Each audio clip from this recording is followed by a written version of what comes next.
Video തുടങ്ങുന്നതിന് മുന്നേ ഒരു കാര്യം പറയാനുള്ളത്, ഈ വീഡിയോയിൽ പറയുന്ന കാര്യങ്ങൾ പലർക്കും അറിയാവുന്ന കാര്യമാണ്. പക്ഷേ ചുരുക്കം ആൾക്കാർക്ക് ഇതിപ്പോൾ അറിയില്ല. അപ്പോൾ ആ ഒരു കാറ്റഗറിയിലുള്ള ആൾക്കാർക്ക് വേണ്ടിയാണ് മെയിനായിട്ട് ഈ വീഡിയോ ഫോക്കസ് ചെയ്യുന്നത്.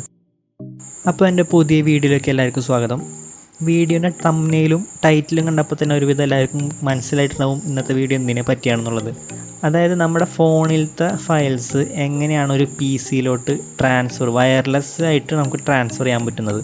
നമ്മൾ സാധാരണ ഡാറ്റ കേബിൾ വെച്ചിട്ടാണ് ട്രാൻസ്ഫറിങ് ചെയ്യാറ്. പകരം വയർലെസ് ആയിട്ട് എങ്ങനെയാണ് ഒരു ഫയൽ ട്രാൻസ്ഫർ ചെയ്യുന്നതെന്നുള്ളൊരു എക്സ്പ്ലെയിൻ ചെയ്തിട്ടുള്ളൊരു വീഡിയോ ആണ് ചെയ്യുന്നത്. നമുക്ക് ഒരുവിധം എല്ലാവർക്കും അറിയാവുന്ന ഫെമിലിയർ ആയിട്ടുള്ള ഒരു ആപ്പാണ് എക്സെൻഡർ. അപ്പോൾ നമ്മൾ സാധാരണ ഒരു ഫോണിൽ നിന്ന് വേറെ ഫോണിലേക്ക് ഫയൽസ് എക്സെൻഡർ വെച്ചിട്ട് ട്രാൻസ്ഫർ ചെയ്യാറുണ്ട്. പക്ഷേ വളരെ ചുരുക്കം ആൾക്കാർക്ക് ഇത് നമ്മുടെ പി സിയിലോട്ട് എങ്ങനെയാണ് ട്രാൻസ്ഫർ ചെയ്യാന്നുള്ള കാര്യം ഇപ്പോഴറിയില്ല. കാരണം എൻ്റെ ഒരു ഫ്രണ്ട് 2 ദിവസം മുന്നേ മെസ്സേജ് അയച്ചിട്ടുണ്ടായി, നമ്മുടെ ഫോണിലത്തെ ഫയൽസ് വയർലെസ് ആയിട്ട് ലാപ്ടോപ്പിലേക്ക് ബ്ലൂടൂത്തിന് ഓൾട്ടർനേറ്റീവായിട്ട് വല്ല മെത്തേഡിന് ചോദിച്ചു. ഇത്തിരി വേണ്ടി ഫാസ്റ്റായിട്ട് ട്രാൻസ്ഫറിങ് ചെയ്യാൻ പറ്റിയ വല്ല മെത്തേഡിനോ ചോദിച്ചു. അപ്പോൾ ഞാൻ എക്സെൻഡർ വെച്ച് ചെയ്യാമെന്ന് പറഞ്ഞപ്പോൾ എക്സെൻഡറിൽ എങ്ങനെയാണ് ട്രാൻസ്ഫർ ചെയ്യാന്നുള്ളത് അറിയില്ല എന്ന് പറഞ്ഞു ലാപ്ടോപ്പിലേക്ക്. അപ്പോൾ ആ ഫ്രണ്ട് സജസ്റ്റ് ചെയ്തതാണ്, ഇത് പലർക്കും അറിയാത്തൊരു കാര്യമാണ്, അപ്പോൾ അതൊന്ന് വീഡിയോ ചെയ്തുകൂടെ, യൂട്യൂബിൽ ഇട്ടുകൂടെ എന്ന് ചോദിച്ചു. അങ്ങനെയാണ് ഇപ്പോൾ ഈ വീഡിയോ ഒന്ന് ചെയ്യുന്നത്. ഓൾസോ ഒരു കാര്യം കൂടി പറയാനുള്ളത്, ഈ ആപ്പിൻ്റെ പേര് ശരിക്കും എക്സെൻഡർ എന്നല്ല, ശരിക്കുള്ള പ്രൊനൗൺസിയേഷൻ സെൻഡർ എന്നാണ്. അത് ഞാൻ റെക്കോർഡ് ചെയ്തതിന് ശേഷം അവരുടെ സൈറ്റിലെടുത്ത് നോക്കിയപ്പോഴാണ് അതിനെപ്പറ്റി അറിഞ്ഞത്. അപ്പോൾ നമുക്ക് വീഡിയോയിലേക്ക് കിടക്കാം. അപ്പോൾ നമ്മൾ ആദ്യം തന്നെ ഫോണിൽ എക്സെൻഡർ ആപ്പ് ഓപ്പൺ ചെയ്യാം. എന്നിട്ട് മുകളിൽ കാണുന്ന ആ പ്ലസ് ബട്ടൺ ഞെക്കിയിട്ടുണ്ടെങ്കിൽ കണക്റ്റ് പി സി എന്ന് കാണാൻ പറ്റും. അപ്പോൾ നമ്മളുടെ ഫോൺ പി സി ആയിട്ട് കണക്ട് ചെയ്യാൻ വേണ്ടിയിട്ട് 2 മെത്തേഡാണുള്ളത്. ഒന്ന് വെബ് കണക്റ്റും ഒന്ന് ഹോട്ട്സ്പോട്ടും. അപ്പോൾ ആദ്യം തന്നെ വെബ് കണക്റ്റ് പറഞ്ഞുതരാം. നമ്മളുടെ ഫോണും ലാപ്ടോപ്പും സെയിം വൈഫൈ നെറ്റ്വർക്കിലായിരിക്കും കണക്ട് ചെയ്തിരിക്കുന്നത്. അതായത് ഇൻ്റർനെറ്റ് ഇല്ലെങ്കിലും കൂടെ സെയിം വൈഫൈയിലായിരിക്കണം നമ്മുടെ ലാപ്ടോപ്പും ഫോണും കണക്ട് ചെയ്യേണ്ടത്. അപ്പോൾ ആ വൈഫൈ വഴിയായിരിക്കും നമ്മുടെ ഡാറ്റ ട്രാൻസ്ഫറിങ് നടക്കുന്നത്. അപ്പോൾ അങ്ങനെ കണക്ട് ചെയ്തതിന് ശേഷം ഇതിൽ കാണുന്ന ഒന്നില്ലെങ്കിൽ ഈ web.exzender.com എന്നടിക്കാം. പക്ഷെ അങ്ങനെ അടിക്കുമ്പോഴത്തെ പ്രശ്നം എന്ന് വെച്ചാൽ ആ ഒരു വെബ്സൈറ്റിലേക്ക് പോകാൻ മാത്രം ഇൻ്റർനെറ്റ് വേണം. അപ്പോൾ ഇതിന് വേണ്ടിയിട്ട് നമ്മൾ ലാപ്ടോപ്പിൽ ഗൂഗിൾ ക്രോം ഓപ്പൺ ചെയ്യാം, അല്ലെങ്കിൽ വേറെ ഏതെങ്കിലും ബ്രൗസർ web.exzender.com സെർച്ച് ചെയ്യുമ്പോൾ ആ ഒരു സൈറ്റിലേക്ക് എത്താൻ വേണ്ടിയിട്ട് ഇൻ്റർനെറ്റിൻ്റെ ആവശ്യമുണ്ട്. പക്ഷേ കണക്ട് ചെയ്തതിന് ശേഷം ഇൻ്റർനെറ്റ് ഇല്ലെങ്കിലും കൂടെ ഡാറ്റ ട്രാൻസ്ഫറിങ് നടക്കും. ഇപ്പോൾ നമ്മളുടെ ഫോണിൽ അടിയിൽ ഈ ആ web.exzender.com നമ്മൾ ബ്രൗസറിൽ സെർച്ച് ചെയ്തതിന് ശേഷം ഫോണിൽ സ്കാൻഡ് ഓപ്ഷൻ സെലക്ട് ചെയ്ത് കഴിഞ്ഞാൽ പലപ്പോഴും അത് സ്കാൻ ആവാറില്ല. അതുകൊണ്ട് ഞാൻ ആ മെത്തേഡ് യൂസ് ചെയ്യാറില്ല. പകരം എന്താ ചെയ്യേണ്ടതെന്ന് വെച്ചാൽ ഈ കാണുന്ന 192.168 ഈ പറയുന്ന ഒരു കോഡ് അത് നമുക്കിവിടെ സെർച്ചിൽ അടിച്ചു കൊടുക്കാം.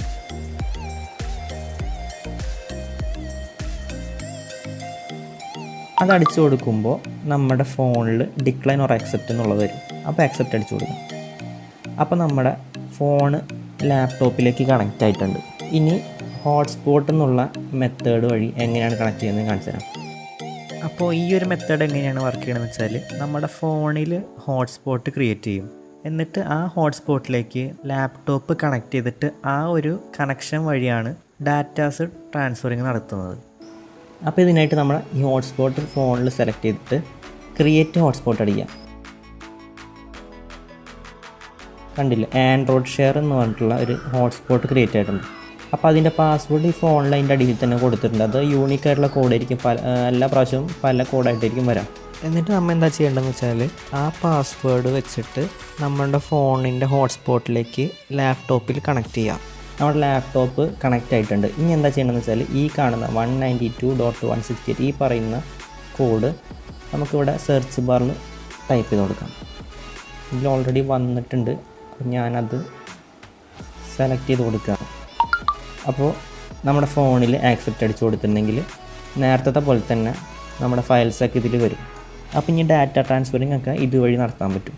അപ്പോൾ ഇതിൽ നമുക്ക് കാണാൻ പറ്റും images, video files, audio files, documents, applications, പിന്നെ ഫയൽസ്. അപ്പോൾ നമുക്കാണെങ്കിൽ ഇവിടെ നോക്കാം. ഇമേജസ് അടിച്ചിട്ടുണ്ടെങ്കിൽ നമ്മുടെ ഫോണിലുള്ള ഇമേജസൊക്കെ ഇതിൽ കാണിക്കും. ഗാലറി നിർത്തുന്നുണ്ടെങ്കിൽ നമ്മുടെ ഫോൾഡർ വൈസ് നമ്മുടെ ഫോട്ടോസ് ഇതിൽ വരും.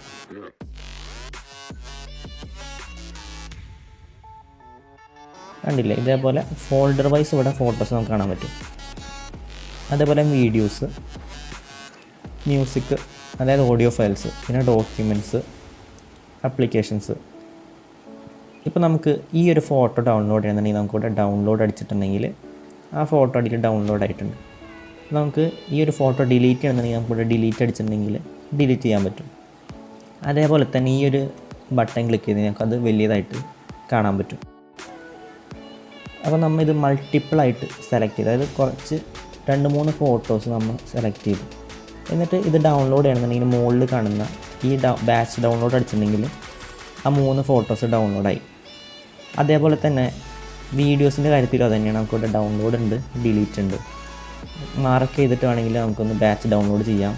അല്ലെങ്കിൽ മ്യൂസിക്കിൻ്റെ കാര്യത്തിലായാലും അങ്ങനെ തന്നെ, ഡോക്യുമെൻ്റ് ആയാലും ആപ്ലിക്കേഷൻ ആയാലും അങ്ങനെ തന്നെ. ഇനി നമുക്ക് ഫയൽസ് എടുത്ത് നോക്കാം.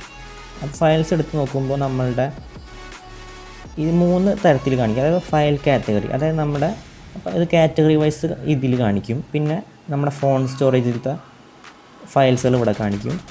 പിന്നെ SD കാർഡിലത്തെ ഫയൽസ് ഇവിടെ കാണിക്കും. അപ്പോൾ SD കാർഡിൽ ഈ വാൾപേപ്പർ എന്നുള്ള ഫയൽ ഓപ്പൺ ചെയ്ത് നോക്കാം. അപ്പോൾ നമ്മൾ നേരത്തെ ഗാലറിയിൽ കണ്ട ഫോട്ടോസ്, ഗാലറിയിൽ വാൾപേപ്പർ എന്ന് പറഞ്ഞ ഫോൾഡറിലുള്ള ഫോട്ടോസാണ് ഇപ്പോൾ ഈ കാണുന്നത് മൊത്തം.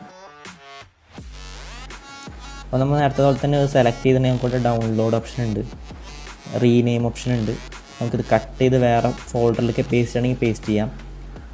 ഇത് കോപ്പി, ഡിലീറ്റ്, ഇത് പേസ്റ്റിൻ്റെ ഓപ്ഷനാണ്. അപ്പോൾ നമ്മുടെ കോപ്പി അടിച്ചിട്ടുണ്ടെങ്കിൽ ആ പേസ്റ്റിൻ്റെ ഓപ്ഷൻ എനേബിൾ ആയിട്ടുണ്ട്. അപ്പോൾ നമുക്കിത് ഈ ഒരു ഫോൾഡറിൽ പോയിട്ടുണ്ടെങ്കിൽ അവിടെ പേസ്റ്റ് ചെയ്തിട്ടുണ്ടെങ്കിൽ അത് പേസ്റ്റ് ചെയ്യാൻ പറ്റും. ഇത് റീഫ്രഷിൻ്റെ ബട്ടനാണ് കേട്ടോ. പിന്നെ നമുക്ക് ഈ ഒരു വാൾപേപ്പർ എന്നുള്ള ഫോൾഡറിലേക്ക് എക്സ്ട്രാ ഒരു ഫോൾഡർ ആഡ് ചെയ്യണമെന്നുണ്ടെങ്കിൽ ഈ ഒരു ന്യൂ ഫോൾഡർ എന്നുള്ള ബട്ടൺ ഞെക്കിണെങ്കിൽ ഒരു ഫോൾഡർ ക്രിയേറ്റ് ആയി. നമുക്കൊന്ന് റീനെയിം കൊടുക്കാം. അപ്പോൾ അതൊരു ഫോൾഡർ അവിടെ ക്രിയേറ്റ് ആയിട്ടുണ്ട്. നമുക്കത് ഓപ്പൺ ചെയ്തിട്ട് അതിലേക്ക് ഫയൽസ് അപ്ലോഡ് ചെയ്യണമെന്നുണ്ടെങ്കിൽ ഇവിടെ അപ്ലോഡ് ഫയൽ ഉണ്ട്. അത് വേണമെങ്കിൽ ഈ ഒരു ഫോട്ടോ നമുക്ക് സെലക്ട് ചെയ്തിട്ട് ഓപ്പൺ കൊടുത്തിട്ടുണ്ടെങ്കിൽ അത് അതിലേക്ക് അപ്ലോഡായി. ഫോണിൽ ഏത് ഫോൾഡറിലും എവിടേക്ക് വേണമെങ്കിലും നമുക്ക് കോപ്പി ചെയ്യാൻ പറ്റും. അങ്ങനെയാണ് ഫയൽസ് നമുക്കിതിൽ മാനേജ് ചെയ്യാൻ പറ്റും. അതേപോലെ തന്നെ നമുക്ക് ഹോമിലേക്ക് പോയിട്ടുണ്ടെങ്കിൽ ഈ ഒരു ഫോണിൻ്റെ പിക്ചർ ഉണ്ടല്ലോ, അപ്പോൾ നമുക്ക് അവിടേക്കൊരു ഈ ഒരു ഫോൾഡർ നമുക്ക് സെലക്ട് ചെയ്തിട്ട് അങ്ങനെ ഡ്രാഗ് ആൻഡ് ഡ്രോപ്പ് ചെയ്തിട്ടുണ്ടെങ്കിൽ നമുക്ക് ആ ഒരു ഫയൽ അങ്ങനെ തന്നെ നമ്മുടെ ഫോണിലേക്ക് സെൻഡ് ചെയ്യാൻ പറ്റും. അപ്ലോഡിങ് എഴുതി കാണിക്കുന്നുണ്ട് അവിടെ. അപ്പോൾ നമ്മുടെ ഫോണിലും വന്നിട്ടുണ്ട്. അപ്പോൾ ഇത് ഫോണിൽ എവിടെയാണ് വന്നതെന്ന് നോക്കുകയാണെന്നുണ്ടെങ്കിൽ നമ്മൾ ഇതിൽ ഫയൽസ് എടുത്ത് നോക്കാം. ഞാനിപ്പോൾ SD കാർഡിലേക്കാണ് എക്സെൻറ്ററിൻ്റെ ഫയൽസ് സേവ് ചെയ്തിരുന്നത്. ന്യൂ ഫോൾഡർ ഇതിലിപ്പോൾ അയച്ചുള്ള ഫയൽസൊക്കെ ഇതിൽ വന്നിട്ടുണ്ട്. അപ്പോൾ ഇങ്ങനെയാണ് ഡാറ്റ ട്രാൻസ്ഫറിങ്. അതായത് ഇപ്പോൾ നമ്മുടെ ഫോണിൽ നിന്ന് ലാപ്ടോപ്പിലേക്കോ ലാപ്ടോപ്പിൽ നിന്ന് ഫോണിലേക്കോ ട്രാൻസ്ഫറിങ് ചെയ്യാൻ പറ്റും. അതുപോലെ തന്നെ വേറൊരു ഫീച്ചർ എന്ന് പറഞ്ഞാൽ നമ്മുടെ ഫോണിൽ ഈ ഒരു ഇമേജ് സെലക്ട് ചെയ്തിട്ടുണ്ടെങ്കിൽ അത് ലാപ്ടോപ്പിൽ വലിയ സ്ക്രീനായിട്ട് വലിയ ഇമേജായിട്ട് കാണാൻ പറ്റും. ഇത് യൂസ്ഫുൾ ആയത് നമുക്ക് വല്ല പ്രസൻറ്റേഷനോ കാര്യങ്ങളൊക്കെ ഉണ്ടെങ്കിലാണ് ഇത് യൂസ്ഫുൾ ആയിട്ടുള്ള കാര്യം. നിങ്ങൾക്ക് ഈ വീഡിയോനെ പറ്റി എന്തെങ്കിലും ഡൗട്ട് പേഴ്സണലായിട്ട് ചോദിക്കണമെന്നുണ്ടെങ്കിൽ എൻ്റെ ഇൻസ്റ്റാഗ്രാം ഐ ഡി സ്ക്രീനിൽ കാണാവുന്നതാണ്. അപ്പോൾ അതുവഴി നിങ്ങൾക്ക് ഡൗട്ടുകൾ ചോദിക്കാം. നിങ്ങൾക്ക് ഈ വീഡിയോ ഇഷ്ടപ്പെട്ടെങ്കിൽ മറക്കാതെ ലൈക്ക് ചെയ്യുക. പിന്നെ ഇതിൽ പറഞ്ഞിട്ടുള്ള കാര്യം വേറെ ആരെങ്കിലും ഉപകാരപ്പെടുന്നു തോന്നുകയാണെങ്കിൽ അവർക്ക് ഈ വീഡിയോ ഷെയർ ചെയ്ത് കൊടുക്കുക. പിന്നെ എൻ്റെ ചാനൽ സബ്സ്ക്രൈബ് ചെയ്യാത്തവർ സബ്സ്ക്രൈബ് ചെയ്യുക. Thank you for watching.